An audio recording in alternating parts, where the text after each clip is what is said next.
Estamos aqui no programa Avesso do Avesso, batendo papo com o Renato Aquino. Renato, e qual é a diferença? Engenharia, arquitetura e... Qual é o seu ponto de vista, Manuel?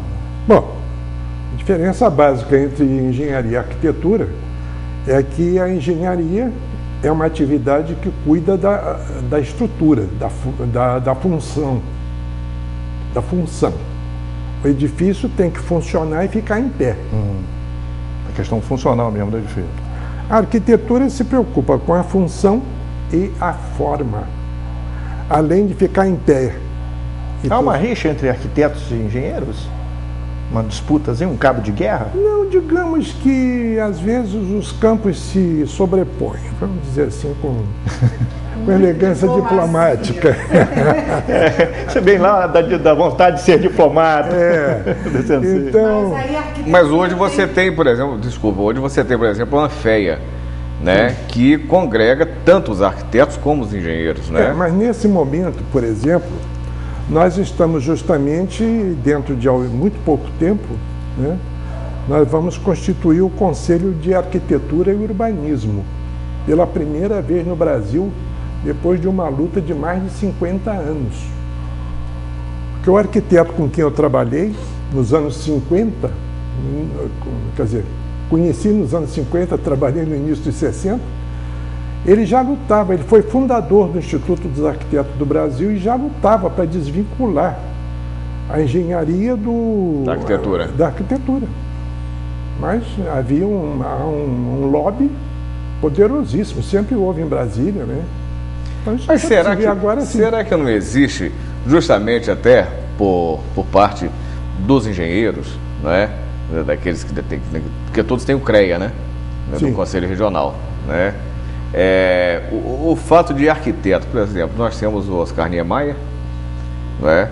Nós temos renomados como o Jaime Lerner, não é? Hoje, mas engenheiro, você não ouve falar assim de um engenheiro assim tão famoso que tem o trabalho, uma obra dele, tenha se destacado tanto assim, não nunca, jamais, em tempo algum, está aqui desmerecendo os engenheiros, mas será que não seria essa ciumeira, não existe um certo ciúme do engenheiro porque o arquiteto se destaca mais por uma questão de design? E mais visibilidade. Justamente, isso, talvez. É possível. Olha, confesso a você que nunca tinha pensado por esse prisma. Agora, se você ler os boletins do CREA, você vai ter uma impressão oposta.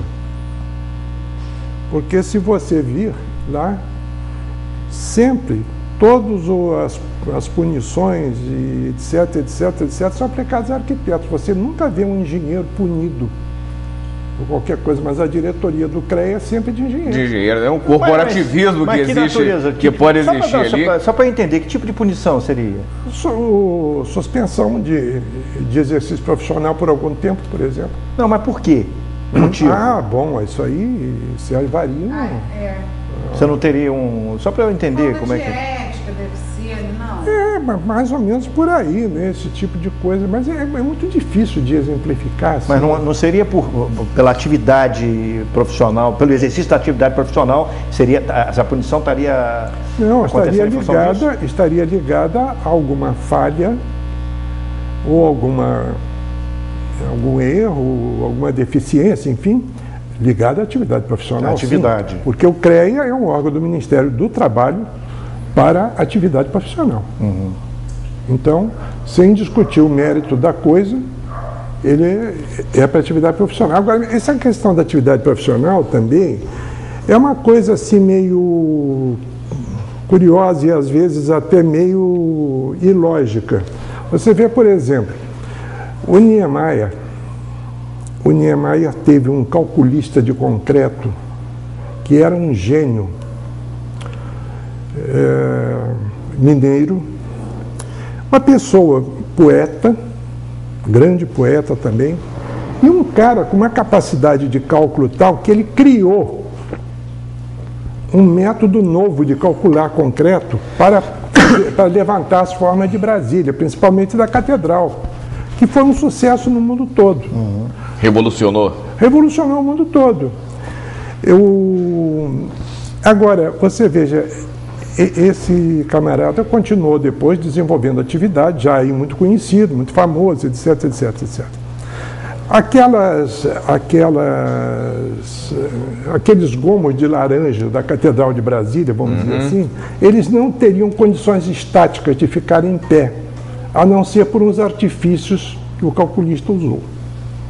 Aquilo desenhado como saiu da prancha não ficaria em pé, desarmava o jogo todo. Então, ele criou um sistema e tal. Bom, anos depois, o escritório dele calculou uma viga reta, horizontal, grande, de grande porte, mas que é a coisa mais elementar. É a coisa mais elementar que um estudante de segundo ano de arquitetura e engenharia calcula, né? Agora, essa viga era muito grande, tinha um vão muito grande. Sem pilares, né? Com pilares só nas extremidades ou muito distante um do outro. Isso. Uma coluna da outra. Então, essa viga ruiu, depois de concretada, matou vários operários lá na Mangabeira, em Belo Horizonte, já há muitos anos isso, não sei se vocês se lembram disso, acho que não, talvez vocês não fossem nem nascidos. E então acabou com a carreira do cara. Ele foi processado como se fosse um bandido, acho que até criminalmente, isso eu já não me lembro, mas foi processado pelo CREA, essas coisas todas, e judicialmente, etc. Acabou a carreira do cara, ele morreu um pouco depois de desgosto mesmo, porque é um cara de vergonha. E não foi ele, inclusive, que calculou aquilo. Mas deixa eu te perguntar uma coisa, Renato. Foi algum membro do escritório dele, né? O arquiteto é o poeta da construção? Sim. É. E como é que é a sua visão poética com relação à cidade, da arquitetura da cidade, você que conheceu Campos? Aí nós já estamos no campo do urbanismo. Sim, mas tem um conceito. Mas o arquiteto tem esse conceito urbanístico ou não? Sim. Isso. Ou deveria ter sempre. Isso. No Brasil tem-se menos do que no exterior. Existe formação específica para urbanista? Não. O cara arquiteto é uma ramificação da arquitetura. Urbanista, isso. Agora, no exterior, você é arquiteto ou planejador urbano, urbanista. Na Inglaterra, por exemplo, o cara pergunta: Are you an architect, are you an urban planner? Desculpe aí o inglês, hein, professor? Não, tá muito bom. Pelo amor de Deus. Na Espanha também, entendeu? Eles fazem uma separação. Aqui não. O problema aí é bem mais complexo, porque é o problema da cidade. A cidade é uma entidade difícil. Bom, não preciso dizer a você, isso é você que administrou essa aqui por tanto tempo, né? 4 anos. Exatamente.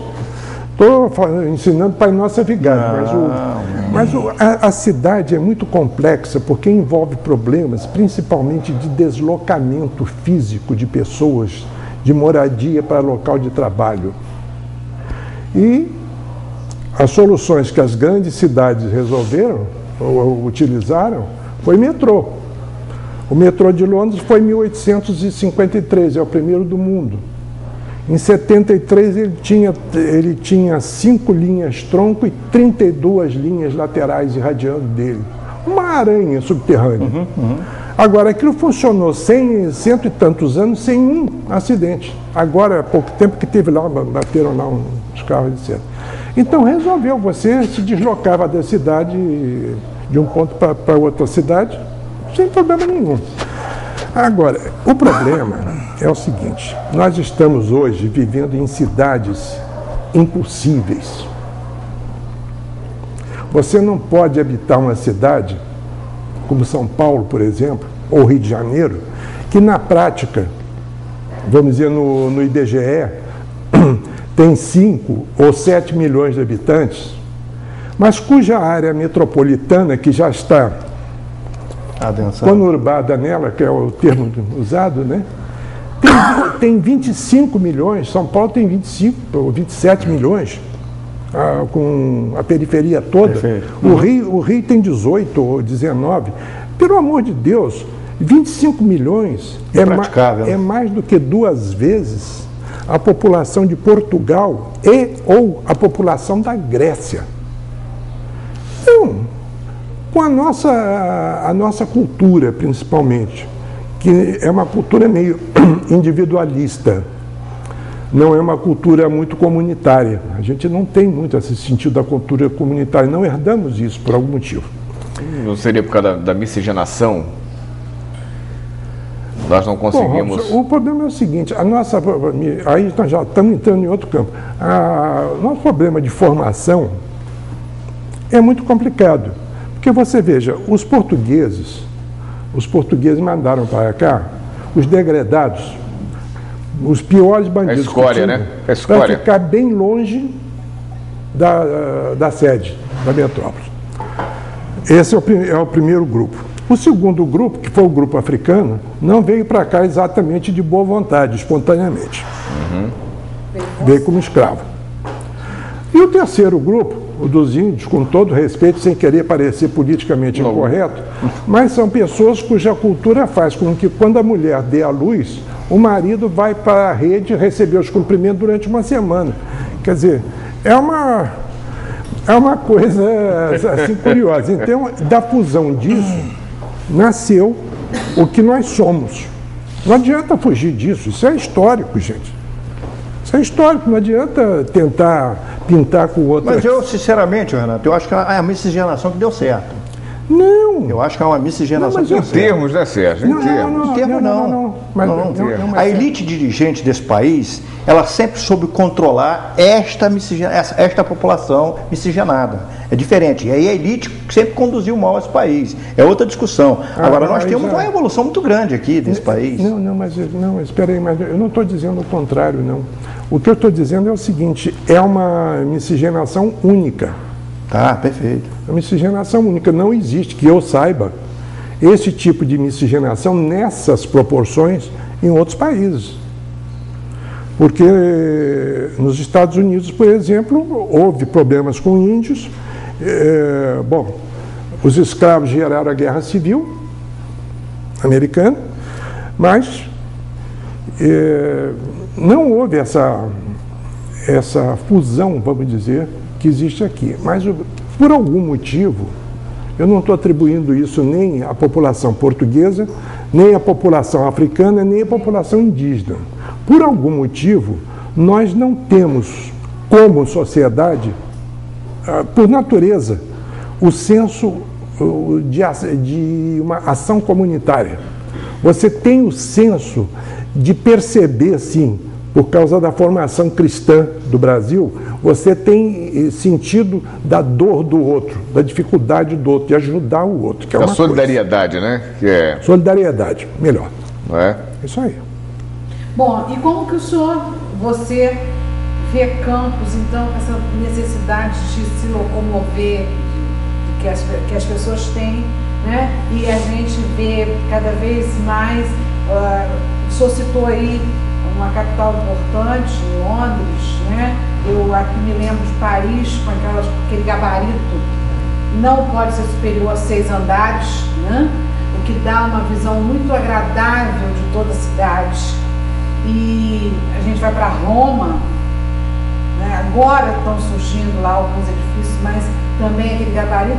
E Campos, nessa planície, nesse salto alto, que já passou dos 12, né? No salto 12, deve estar lá no salto desse agora moderno, está usando aí, que tem um nome específico, eu não me lembro.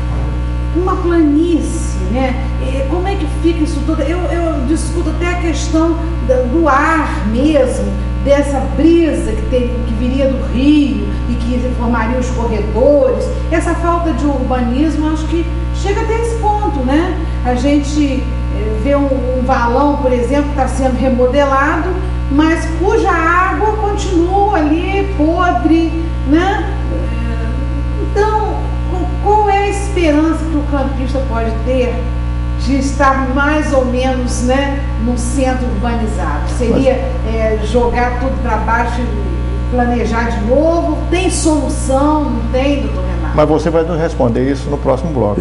Já esgotamos esse bloco, no próximo bloco, mas Renato Aquino falando aqui sobre a questão urbanística de Campos.